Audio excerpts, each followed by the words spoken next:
When Arsene Wenger came to England, he brought in a different kind of a culture. Yes, there's been other managers that have probably won more titles than Arsenal. I think being so long at one club and the legacy that you leave and the impact that you have on football itself. When you come to a new club, they don't know a lot about you, and you already have someone in the league like a Sir Alex Ferguson who has been a serial winner. I think it was a real intense rivalry which grew into great respect working with Arsene and Liam. It was the same philosophy. The players that he inherited, it was the mentality shift of being actual winners and being winners again and again, and that was drilled into him every day. He actually said the year previous we can go undefeated this year, so he could feel it. I really liked Highbury. The crowd was so close. Was there a player at that point of time which you saw and you were like, oh man, we need to definitely see him in the first team? When you looked at Ashley, we went away as an under-17. I said to Don, listen, you've got to push Ashley up. And he took him in the under-19. He pushed him into the reserves and he said he'll play in the first team. And he said if he plays 5 times, he said he'll play for England. Age is only a number, but it's your actual appearances, how many times you've been at these big games, you've played at this level. So you're talking about the match against Bayern Munich, and Zeeshan bhai, if we go back to what Arsenal's history has been, and Neil can confirm it as well, that even though they have performed very good in the league, they have always struggled on the European level. And this time they got kicked out of the Champions League, unfortunately, with Barcelona. So what are your thoughts about the performance of Arsenal in Champions League? Well, I think Neil will be the best person to answer this question. But in my opinion, what they have done is truly amazing. Going into the Champions League for the first time in 7 years, coming into this round 16, then qualifying for the quarters, and they had to blow away the memories from the past, knowing the last time they played in the Champions League, they faced Bayern, then were knocked out 10-2 or something like that. They conceded 10 goals against Bayern. So they had like the ghost of the past to just vanquish themselves from. But I think the way they played in the first leg, I was not happy with their approach, and also in the second leg, I was not happy with their approach. I think Arsenal could have been more Arsenal-like. Like the last game we saw against Chelsea, they were free-flowing, fluid, they were dominant. I think they gave a little too much respect to Bayern in both of the games. I think had they gone on to play the way they played, the way they have played the whole season, they would have been better off. I still respect Bayern a lot. Being a Barca fan, I have been on the receiving end of it in the 8-2s and in the other defeats that we have got. But if you give too much respect to any of your opponent, they're going to walk over you. So I think with all the prowess and all the quality that Arsenal has had this season, especially the defensive foundation that they built through, the Saliba and Magalhaes pairing, it was absolutely stunning. Throw in Ben White over there, throw in Jakub Kiwior or Tomiyasu in there. It was really packed, but I think that's the only thing they focused upon. They were very passive in their attack, and I think kind of hurts that it was a very good opportunity for them to qualify for the semi-final, but it's all right. I know the players are still young. Half of the players were playing in the Champions League for the first time ever. Players even at the level of Declan Rice, this was their first outing. So we got to be a little bit patient. I think the future is only going to be bright for this team. Hopefully this time they might be able to challenge for the Premier League. They might win the Premier League. It would be amazing for these young lads. And in the upcoming season, hopefully, with some additions, I think they might do well. Yeah. So talking about these young lads, I think Neil have worked with them on the academy level as well. So Neil, before we talk about that, I have few questions. So before asking those questions also, what is your review on the Champions League knockout that Arsenal played against? I do agree. I think I was a little bit surprised. Listen, you've got to respect Bayern Munich. Wonderful team. History in the club. How many times they've won the championship? They know Europe. And without a doubt, I agree with it. I felt the first 10 minutes when I started watching the game, I felt Arsenal have always gone after teams. And Chelsea, they attacked them right from the first minute. And I didn't think they did that against the Bayern. And I think it was a great opportunity. Bayern are still second in the Bundesliga. I know they'll be disappointed. I think they're second, or they're fighting for it, and they're into the semi-finals of the Champions League. Got some wonderful players. But I do think it was an opportunity to really go for it. And I don't think we really did, not being privy to what's gone on. But I just felt we held back a little bit. So again, with all due, I think totally right about too much respect. And I think last night, I think they may have learned of that. And last night they went, no, we're going to go for Chelsea, going to go for their throats right from the kick-off. And I think that's what they did. And they went for them. They played quick football, fast attacking football, closing down, playing a high line. And I think if they went for that for Bayern for the first 20, 30 minutes, and they had a great opportunity, they went 1-0 up, and I think Smith, Ben White missed an opportunity to go 2-0 up, and then they got back in the game. But I think overall, I think they would have been disappointed with the first half performance against Bayern. Yes, I really do. But again, it's been a long time since they've been in Champions League. They're back in. They're firing on the league front now, and overall they've had a fantastic season. But there's certain times where you know you've got to win it, and I think they're in a great position where they've got to go and really go for the league now. Yep. So let's get back to the past of Arsenal, because we'll be talking about your working era with Arsene Wenger, and also you going to QPR and then becoming the assistant head coach of Rangers FC. So Neil, today tell us about your journey from the time you got in love with football to what you have done at Arsenal, QPR and Rangers. Please tell us a little bit about it. Yeah, where'd you start? I played when I was younger. I was a few years ago. I played. I made my debut, and then didn't actually have the career that I should have had. Well, I thought I should have had at Crystal Palace. I was fortunate enough. I represented my country at schoolboy and youth level, but it didn't work out for me. And I went into coaching with John Cartwright, and I started off at Charlton and transferred over to Arsenal. And that was where my journey began. I was working with Liam Brady and Arsene Wenger, and I was in charge of the under-17s. And all the players over the years, at the 21 years, I went right through from under-17 coach up to head of youth, up to head of elite, and then reserves, and then first team coach at Arsenal Football Club. And even I went over to the game, I think the Wolves game, there was Reece Nelson, Emil Smith-Rowe and Eddie Nikita come on. And that was the last group of players, and Saka. He was the last lad that was involved with our production line, so to speak. He was the last one. Apart from that, they were the next generation lads, but he was the final one of that group that we put together in a structured way through Arsene's and myself and Liam and Stevie Bold. We used to technical committee, and we formed these groups.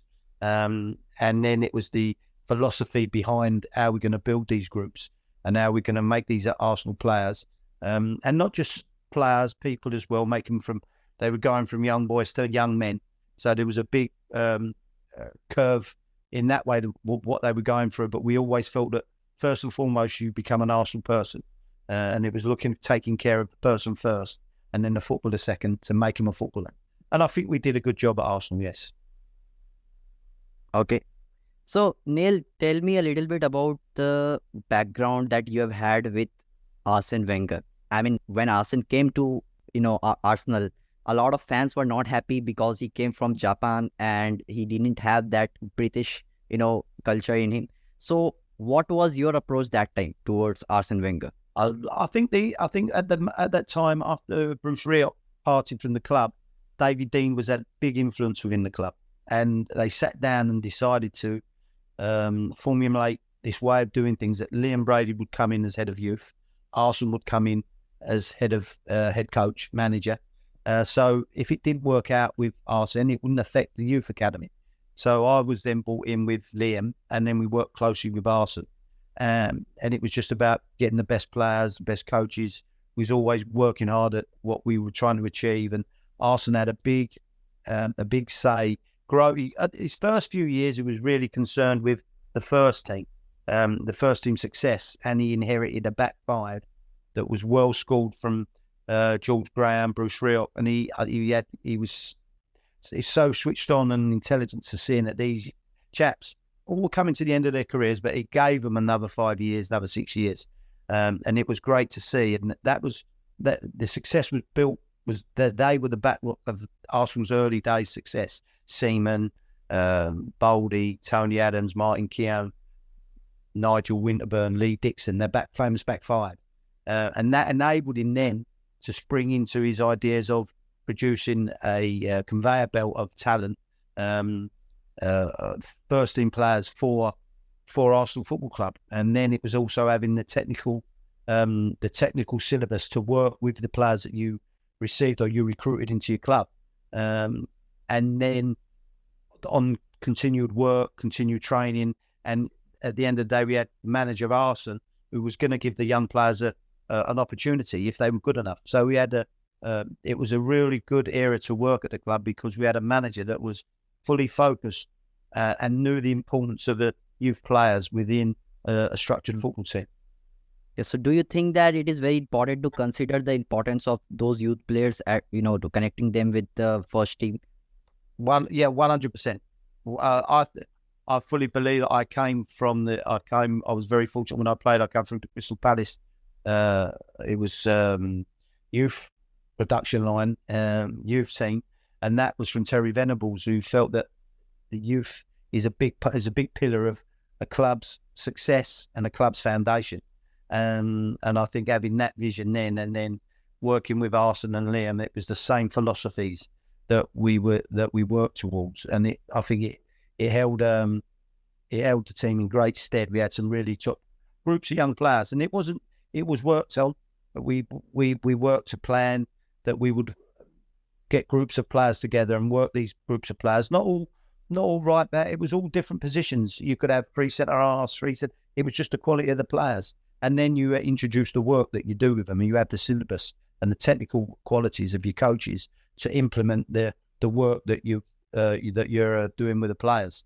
And then you had the managers, I said, who would play them in the first team if they were good enough. And it would be a process of, they would go training, they would train with the first team, manager would look at them, and then he would ask, are they ready? And he would see that they were ready. And I think the early days he used the Carling Cup to blood a lot of the young players. Jeremy Allardyce, Johan Giroud, Philippe Senderos, Gal Clichy. These lads all played in the Carling Cup. Fabrice Mwamba, Nicholas Bentner. I'll go back all that one. So it was a tried and trusted method that was used from Arsene down into the youth structure, which developed all these players. Okay. So, given that what Neil is talking about, Zeeshan bhai, do you consider Arsene Wenger to be like all-time successful coach of like Arsenal, or do you think that Mikel is going to take that position someday? Well, for me, I'm a huge fan of Arsene Wenger. I think for me, he's the best manager. I know that people would call the other managers as the best of all times, and yes, rightfully so. They have done their part for football. But what, in my opinion, and Neil can let us know in a better way, what I've heard, what I've read, is that when Arsene Wenger came to England, he brought in a different kind of a culture. He brought in training regimes which weren't there used at that point of time in England. He brought things that wasn't happening in English football. There was rumor that Sir Alex Ferguson was trying to do almost the same things at Manchester United, but he kept mostly that to himself and his club. But because of Arsene Wenger there in England, the whole of English football revamped. It changed, new coaching philosophies, physiotherapies, etc. And Neil can let us know better, can confirm this or not. At that point of time, we didn't have so much social media to follow through with all of the process that was happening in England. But I think more than that, I think it was the culture, the style of play, that Arsenal used to have at that point of time. It really reflected on the results as well, going Invincibles to win the title, etc., the Champions League final. So I think I found a deep connect to Arsene Wenger, and the players at that point of time, they fought for the badge. The youngsters as well, they were just amazing. I remember Theo Walcott and all of these boys. A young Cesc Fabregas coming up. Jack Wilshere was one that I think he was the first wonder kid of our era, but it just couldn't happen. I think currently at this point of time, he's managing the Arsenal youth teams, if I'm not wrong. So, it was such a fine football club, but will Arteta surpass Arsene Wenger? I don't know. I'm nobody to say that he would or he would not, but I hope that this club would go in the direction that Arsene has built it. And a lot of great managers have put big efforts to put this club at the top positions. So really hope that Arteta would at least try to emulate and replicate what the great people have already done at this club. Yep. Neil, do you remember once upon a time Arsenal was called Iron Right FC? No. You don't remember. You are smiling. You are smiling. They were called what? Iron Right FC. Right, FC. That must have been years ago when I was over the Woolwich Arsenal, because they originally come from Woolwich. Yes, Okay. many moons ago. So you don't remember that? No. Okay. So let's talk about Arsene Wenger himself. When he came into the club, what he did was he demanded increase in salary for the players and changed a lot of things like the diet plan and like the training methods. But obviously, as Zeeshan bhai mentioned, that we couldn't follow up with a lot of things because at that time social media was not that big. We couldn't get a lot of information that quickly. So what actually went on inside the transformation when Arsene joined Arsenal? I think getting back to previously, I agree totally that we talked about great managers, and I think, yes, there's been other managers that have probably won more titles than Arsene, and probably Ancelotti, Mourinho, Ferguson. But I think being so long at one club and the legacy that you leave and the impact that you have on football itself, when he came in from Japan, Arsene, and battling with Sir Alex Ferguson, I think he did change the mentality of the players to be more self-aware of what your own self, and take more control of yourself and your stretching and your body, and being aligned to all these new things that were coming into the game. And I think as well, he recruited really, really well with Steve Rowley. I think he got obviously Thierry, he got Patrick, Emmanuel Petit, and then we got Overmars was on the left, Dennis Bergkamp, who he inherited. He moulded a real good side together and his philosophy of how to play. But I think that was aligned to the way he's training. He trained them during the day and the work. It wasn't such a long session, but it was an intense session. It was very quick, and I think there was more thought about your diet and the physiological way that you actually look after yourself. And I think the senior players looked at this and they took it on board and they used it to their benefit. And I think that was a real awakening for other clubs throughout the UK that looked at this and felt, yeah, this is the way football's got to go. I think having that legacy, you leave that kind of, you have a footprint, you've affected football. And I don't think that, yes, as I said at the beginning, that there's been managers that have won more trophies, but actually leave a real input into football. I don't think there's many that you can put on there, like Sir Alex Ferguson and Arsene Wenger, the way they built clubs time and time again. They had one team come into another team, built the club, the academies from top to bottom. I think these are the managers that are great managers. Yeah. Obviously, Ancelotti, Mourinho. So was Arsene Wenger and Sir Alex Ferguson, was this the greatest rival ever in Premier League? Yeah, I've got to say it was a real intense and real. I think it was a real intense rivalry which grew into great respect and like one another, and they really appreciated what each other achieved through football. I just have some follow-up question, Neil. You talked about that iconic rivalry. You talked about how Arsene Wenger got into the heads of the young players and the senior players as well, forming that perfect balance. Talked about how he implemented the change in their diet. I just need to know, like, when you come to a new club and the people over there, the players, they don't know a lot about you, and you already have someone in the league like a Sir Alex Ferguson who has been a serial winner. So how do you go from being an underdog and not believing in yourself to go on and fighting toe-to-toe against such a team of Sir Alex? How did Arsene Wenger turn the heads of the players around to believe in themselves and to fight? I think Arsene had a big belief. Obviously, he came from France. I think he was successful in Cannes, in France, Monaco. And I think he went out to Japan, and coming back, he had that self-belief that he was a winner. And I think the players that he inherited at Arsenal, and then he added to, they bought into his early tactics and his early ways of how to play, and they were enjoying their football. I do think they had some good players. They got on a run, and in the end, they knew that they could win the game, and it was the mentality shift of being actual winners and being winners again and again, and that was drilled into them every day that they are going to be winners more than not, or fighting for the title every year while he's there. He had that mentality, that belief about him. I can remember when he went undefeated, he actually said the year previous, we can go undefeated this year. So he could feel it.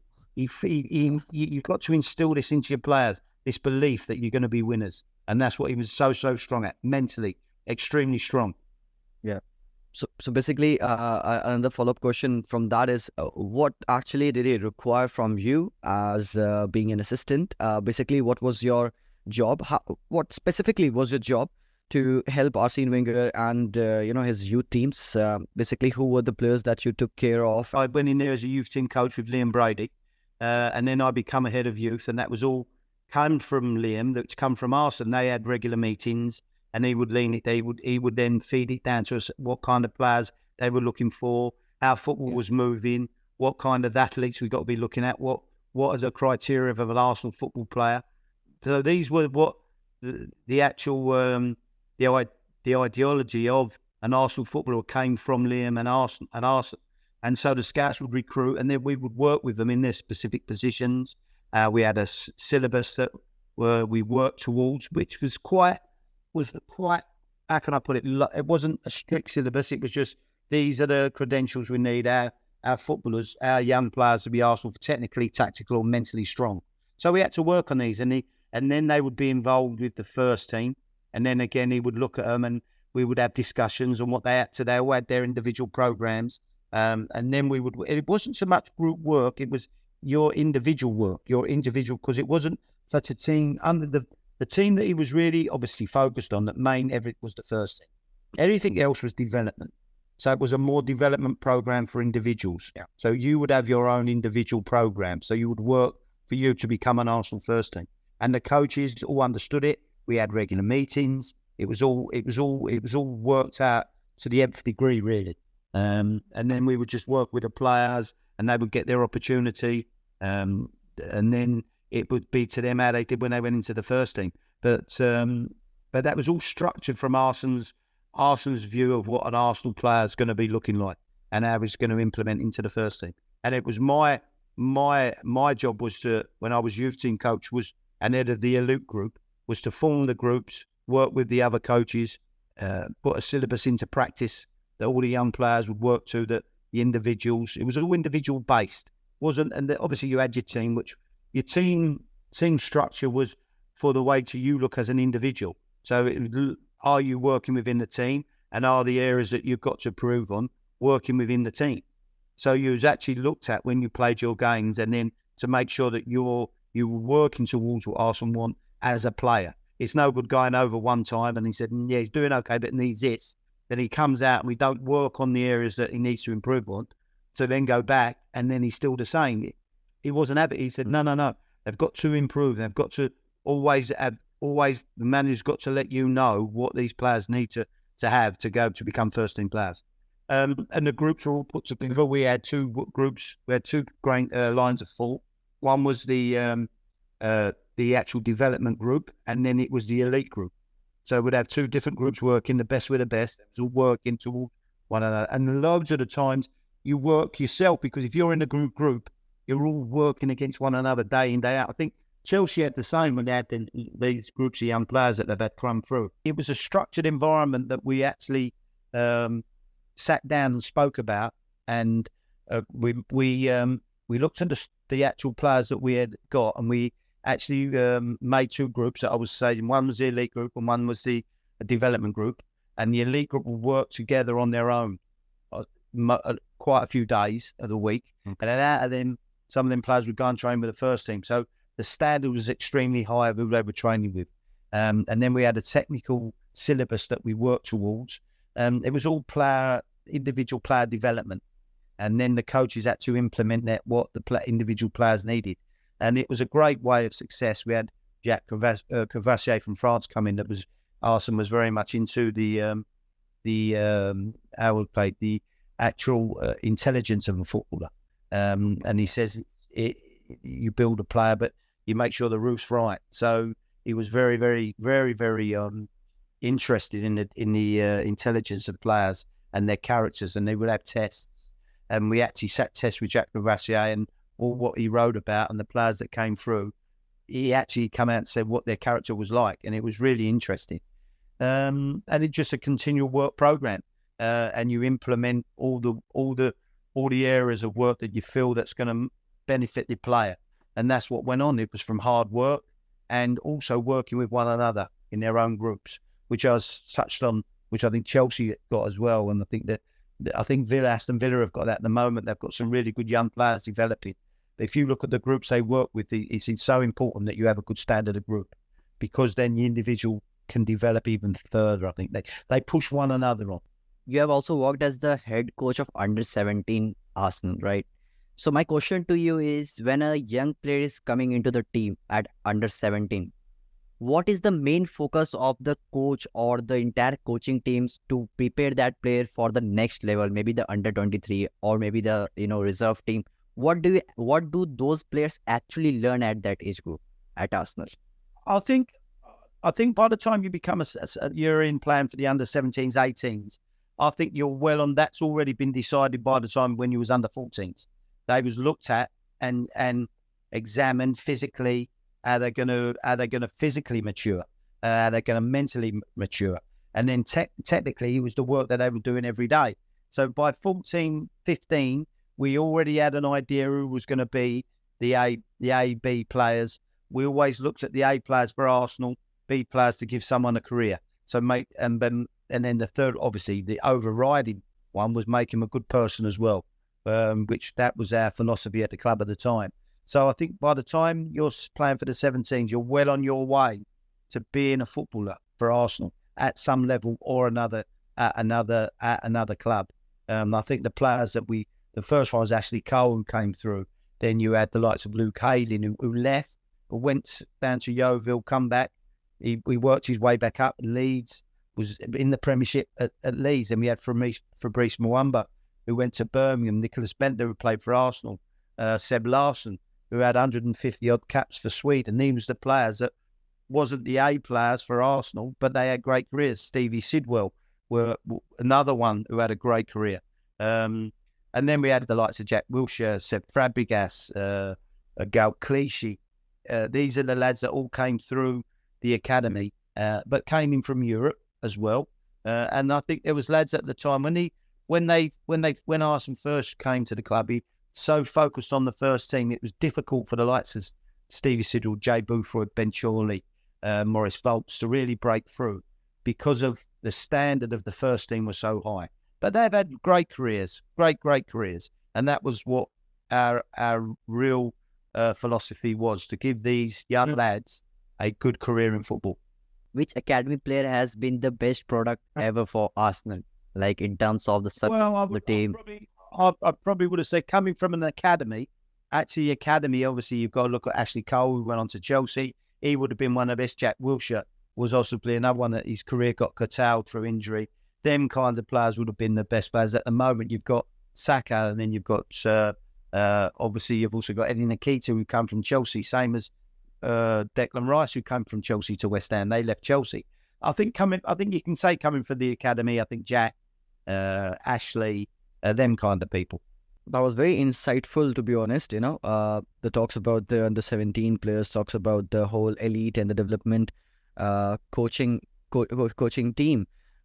I'm just gonna ask Neil about his most fondest of the times working at Arsenal club. The best memory that he has had. Memories, the memories. Yeah. I think I was, funny enough, speaking to my son the other day, and you don't realise when you're actually involved in it what you're involved in until you come out and then you revisit it, so to speak. And I think obviously the first title at home to Everton, winning at Manchester United, the cups, we did 7 cup finals, and I was involved in some capacity. In the last 3, I was actually first team coach. I think winning out in Real Madrid in the Bernabeu in the semi-final, getting to the then we beat Villarreal. Was it Villarreal? We beat in the semi-final of the Champions League, yellow, and then getting to the Champions League final. Great memories. 2006, I think. Sorry?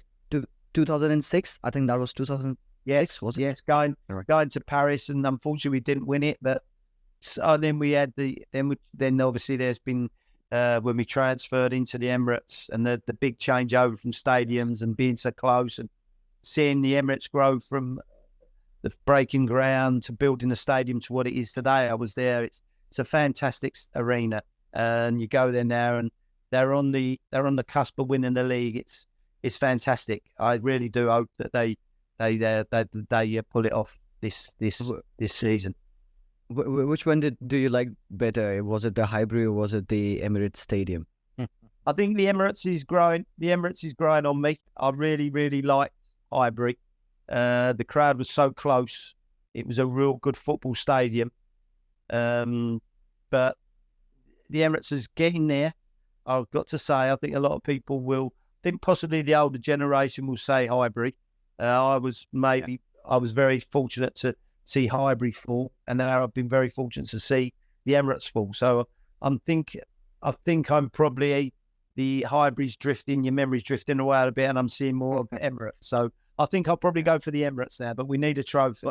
We need a trophy. Yeah, definitely. I think we need more than just the FA Cups. But Neil, was there a player in your time when you were the assistant and managing the youth teams? Was there a player at that point of time which you saw and you were like, oh man, this guy is amazing, and we need to definitely see him in the first team as soon as we can? Was there one player or two player, any couple of players who gave you that kind of a feeling that they're going to be the next big thing and they need to be pushed into the senior team right away? And did or didn't make it? Did get the chance, or maybe I think first of all we can talk about the player who did make it.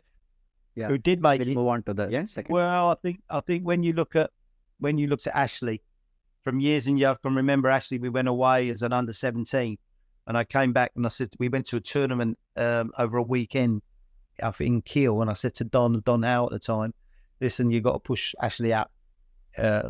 He's by far the under-17s, but we used to do under-17s, under-19s.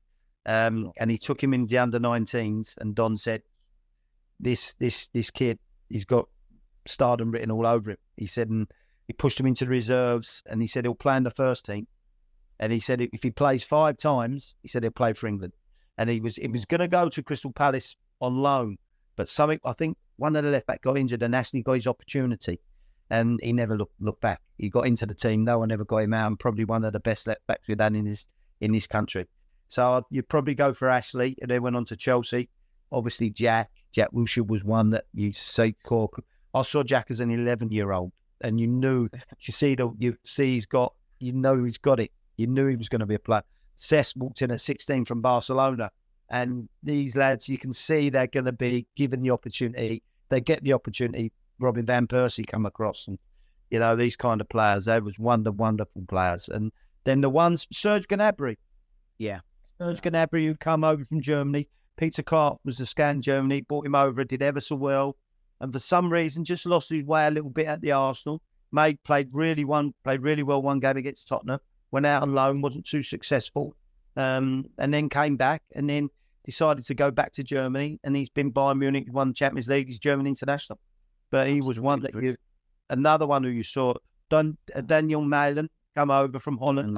And to be fair, I think Daniel Malen, I think he thought it was a foregone conclusion that he was going to play for Arsenal, but it wasn't. And I think he struggled at first to come to terms with the England, but you could see he was going to be a footballer, absolutely. What he's achieved now in Holland, he's a full national international. He was another one that you see. Yes, what a good prospect he looks. And there was Jeffrey Adelaide, who come across from France. There was they were just a few, just to name a few, but they were some really good players. Hector Bellerin as well, I think. Hector Bellerin, come from Barcelona. He come with John Terrell. John Terrell he come from Barcelona. After Cesc, we took John and we took Hector. And unfortunately for John, he got a really bad knee injury. But he had a good career, was a good player, good midfield player, but I just think the injury curtailed his career for him, bless him. But lovely man, and Hector's had a great career at Real Betis, because when I was at Rangers, he was playing for Real Betis. So you're still seeing them all the time pop up. It's great. Is there a player from the current Arsenal team that you would want to put in that Invincible team, and you would feel that that would make the team better, even if not better, maybe at the same level? Is there any? Let me phrase it this way: is there any player right now in the team who would make it to the team of the Invincible? I think Odegaard. Well, yeah, I think Odegaard. I think, listen, they're great players. Recent. The two central defenders, you look at the two central defenders, Ben, you had Stevie Bolden, Tony Adams, and Kolo Toure and Sol Campbell. Very, very, very difficult. Very difficult. But I think Odegaard, you'd definitely get him in and around that. I think one player, I don't know, was Santi Cazorla. He was a wonderful player. He was a wonderful player as well. And amazing. I think picking your team, if you was picking your team, it would be really, really difficult. I think that, because I think there's been some wonderful players, great players over the years. And the Patrick Vieira, Santi Cazorla, Thierry, Dennis. You look at Robin Van Persie. Where'd you go? You know, so I think they're all great. They are great, truly great players. But at the present, I think Saka, obviously, on the right, he would be pushing in the group and the squad. Obviously, Odegaard. I think Declan Rice has been outstanding this year. Really is outstanding. I think them three would be really close to pushing into that Invincibles. That's amazing. And also being so young, I think they have I think they career ahead. Yeah, I think sometimes young in age, but I think when you look at Odegaard, he's been at Real Madrid since he's been 16. You know, Saka's at 17. He's probably played 100 odd times there. Declan Rice, maybe young in age, but not in actual experience playing in games. I think if you look at how many games they had of the group, I think sometimes we get carried away. They're only 21, but you could have 200 games, you could have 150 games under your belt by the time you're 21. So it's not the actual age that makes you young. I think it's your experience of how many games that you play. You know, I really do. So sometimes I think that you've got to look at it a little bit of a different way. Age is only a number, which obviously, but it's your actual appearances. How many times you've been at these big games, you've played at this level. When you look at Saka, he's played for England. He's played for England in European finals, World Cup semi-finals. He's played in, so he's had a lot of experience. So that I think not so sure, because they've had the experience. Declan Rice has played for England 50 odd times. So, you know, as I said, Odegaard, what a player, and he's come from Real Madrid since the top. So he's been used to this environment. Karl Havertz has played for German international. So I do think it's sometimes that argument can be a little bit. I'm not so sure I agree with that, if I'm honest. Yeah, being a young side, you know. That's very true. That's very true. You know, a lot of people have this kind of misconception that because the player is young, because he's 18, because he's 19, he should not be playing that many games. But I think the way you have put it, the way you have explained it, I think that makes perfect sense, you know. Yeah, you look at what they've been in and what they've done. If you look at young players that are coming in, say Emil Smith-Rowe goes in, who hasn't had a lot of games, you think, oh yeah, he's a younger player. You know, Bruce Nelson is a younger player because he's been in around it, but he's not actually tasted and felt the intensity of these level of games. Eddie Nikita, you know, he's been around it a long time now, but not had the experience of having 15, 20 games under your belt on a run. And it's the, well, you used to speak to the players, they talk about physical tiredness. It's not actual physical tiredness part, it's mental tiredness, where you have one game and you have to get over it to go again. And then you have to deal with the wins and the losers the same. If you get two down, it's difficult to come back and play the next day. That's where Arsene was so astute at the mental side of the game. He was so keen on that, making sure that side of the game's right. Mental tiredness and your bandwidth is so important to the success of a team. Yep. So, Zeeshan bhai, let's start with the best 11 that you would put on Arsenal's lineup. Oh, we're still on that. Okay. Yeah. We cannot move on without getting your favorite 11s, no? Well, okay, fine. I'll try to remember the players that I have watched through. Bournemouth, Saka. We can put on who else over there? Hector Bellerin. Throw in some Hector Bellerin over there. Kolo Toure, and got to get in. Yeah. Jens Lehmann or David Seaman. David Seaman, I think. Yes, that would be good. Yeah, Neil, you can assist Zeeshan bhai, and then let's build the. Jens was a good keeper as well. They're both really, really top keepers. But England and Germany, so I think you take your pick. Perfect. Yeah. We'll go with this one. And I think one of my favorite players, I have huge fond memories of Cesc Fabregas. I think the way he used to just work with the ball, amazing. Yeah. I do want to put in Santi Cazorla in over there, but I'm just gonna leave him out for. Leave him out. Yeah. We'll go with TT. I think Thierry has to be there. Yeah. Dennis. Who else? Dennis. Oh yeah. How can we? Dennis Bergkamp. Absolutely phenomenal. Dennis Bergkamp. Who are we missing? A right winger. Help me out over here, Neil. Who are we Ray Parler. picking? Yeah. Ray Okay. Parler, Saka. Yeah. Sakari Saka. Yeah. I think Saka is also. Yeah, we can consider him. Great. Yeah. We can consider him great. Come on, he's amazing. He's young and he has played so many games. He's the starter of Arsenal. Fine, throw him over there. Freddie Ljungberg. Ljungberg can be there. Absolutely stunning player. Ljungberg. Striker, I think. Striker. Striker, I think Henry. One person. Oh, Robbie. yeah, good. There's another one. Yeah. You know, there's so many over the. It's difficult when you get to pick your best 11 because I think sometimes it's generations that you see different players differently. You know, I think I think your generation, the team there, the younger generation will be picking all these players where you'll probably put that generation. I can really remember the likes of Dixon. Lauren was a good fullback. You had Lauren Galclichy. Was he better than Ashley Cole? Not so sure. So, you know, Ben White's playing ever so well at the moment, but would he be in your all time at them? You know, you probably think not because they haven't done it for a sustained period. Yeah, Thomas Rosicky as well was amazing. Thomas Rosicky, Arshavin was Thomas Rosicky, amazing. They were. I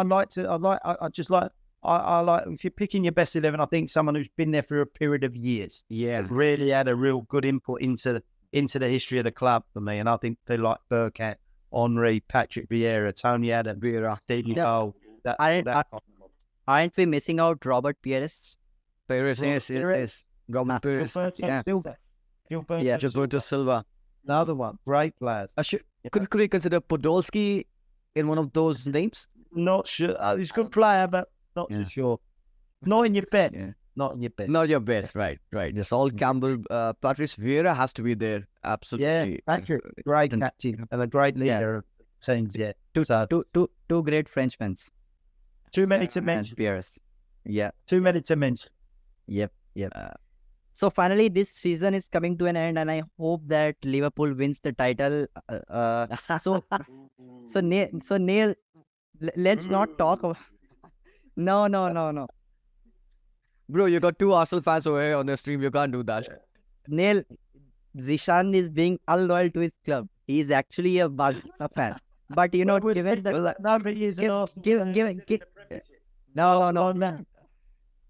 connection with the clubs. Absolutely. You're talking about the Premiership. Given the fact talk about the connection between Barcelona and Man City. I don't think so. That's very relevant because a lot of Barca fans, they like City because of Pep Guardiola. But I have always admired Arsenal because I think, in my opinion, I could be wrong, they were the team who played the most closest to the Barca way. We all remember the goals they used to score, the passing, the pass-oriented football of Arsene Wenger. That was something that used to just impress me the most. And that's why Arsenal is the club. Yeah, right. So that's why I relate to them most. Yeah, I like it. And I think Arsene was at the time, he was setting it stall out. Sometimes you think all the young coaches and Pep gets a lot of publicity, and rightly so for what he's achieved. But he's worked at Barcelona, fantastic, probably one of the best teams that I've ever seen. The team that come to the Emirates with Messi and Pedro and that David Villa, they were great teams. So but Arsene's done it for so many years at one club. I know then he's gone to Bayern Munich. Pep, he's had the pick and done great where he's gone. But Arsene's staying at Arsenal, same as Sir Alex Ferguson, for such a long time. I think it's testimony to the statues they have made and things that have said it for them, because they're all great managers, but they just said, like Bill Shankly, when you go back years, they start legacies, they start the process, and I think them kind of people they raise it. They're just a little bit above for me.